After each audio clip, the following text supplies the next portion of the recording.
The Velvet Rebellion. The morning light filtered through the bedroom blinds, casting harsh, unforgiving shadows across the floor.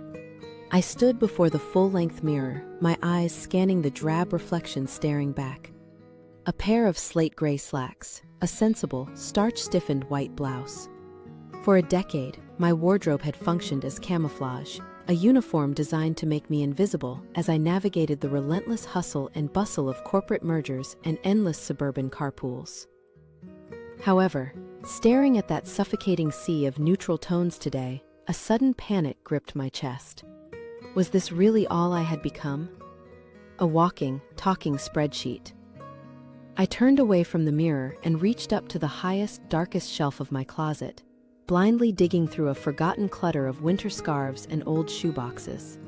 My fingers brushed against something heavy, a crushed velvet fabric that felt entirely out of place among the cotton and wool. I pulled it down, revealing a magnificent, sweeping, plum-colored coat. I didn't even remember packing it away, but the moment I held it, a wave of nostalgia washed over me.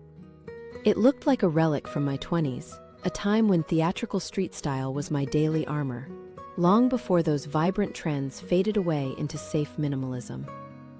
I felt a desperate, reckless urge to try on the person I used to be. I was just slipping my arms into the cool, silk-lined sleeves when my 16-year-old daughter, Maya, wandered into the room. She stopped dead in her tracks, raising a perfectly sculpted, skeptical eyebrow. "Mom," she said, "isn't that a little dramatic for a Tuesday?" "Maybe," I said, smoothing the lapels.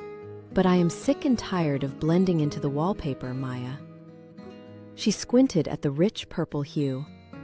"It doesn't exactly go with your sensible office pants." "That is entirely the point," I replied, lifting my chin. "It's a bold statement in a world of whispers." I turned back to the mirror. The weight of the coat felt incredibly grounding.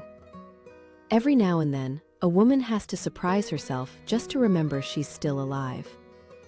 I realized I needed to shake off the lingering fear of boardroom judgments and PTA gossip that had paralyzed me for years. Therefore, I buttoned the coat all the way to the collar, watching my posture transform. The sharp, structured silhouette made me look taller, fiercer. I wasn't just dressing for the day. I was dressing for the woman I wanted to be again. Maya leaned against the doorframe, her skepticism melting into a soft, complicated expression. She crossed her arms, picking nervously at her nail polish. "People will stare, you know." "Let them," I replied fiercely, admiring my reflection. "I wore things exactly like this when I was your age. It feels amazing to have my old confidence back." Maya chuckled, a genuine, warm sound. She walked over, reached into the coat's deep front pocket, and pulled out a crumpled neon green receipt. She handed it to me. "I'm really glad you feel inspired, Mom," Maya said, her eyes dancing with a familiar, rebellious spark. "But I bought that at the thrift store downtown yesterday. I hid it on your top shelf because I was afraid you'd tell me it was too crazy to wear to school." I looked at the receipt, then at my daughter, seeing my own resurrected bravery reflected in her smile. "Well," I said, unbuttoning the velvet, "I suppose we're going to have to share it."